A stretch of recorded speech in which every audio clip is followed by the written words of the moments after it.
የዚህ ቪዲዮ ኦሪጂናል ባክግራውንዱ ይሄ ነው። እኔ ግን ማድረግ የምፈልገው ይሄንን ነው። ስለዚህ እንዴት አድርጌ እንደምቀይረው በካፕከት አፕሊኬሽን አሳያችኋለሁ። ሌላ ስለ ካፕከት ኤዲቲንግ የምትፈልጉ ነገር ካለ ኮሜንት ሴክሽን ላይ ጠይቁኝ፣ እኔ መልስላችኋለሁ ማለት ነው። ወደ ቪዲዮ እንሂድ። መጀመሪያ ምንድነው የምናደርገው? ኒው ቪዲዮ የሚሆን እንነካለን። ከዛ የፈለግነውን ቪዲዮ እንመርጣለን።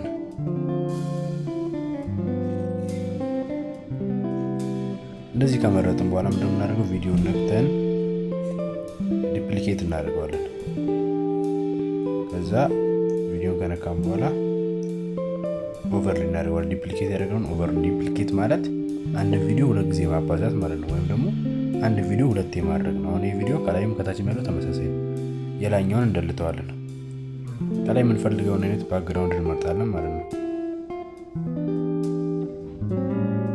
ለምሳሌ ይሄ ይሆናል ማለት ነው።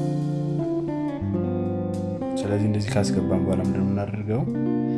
ኦቨርሊ ያደረግነውን ቪዲዮ ሪሙቭ ባክግራውንድ እናደርጋለን። አውቶ ሪሙቫል ባክግራውንድ እናደርጋለን። አሁን እንደምታዩት ነው ማለት ነው።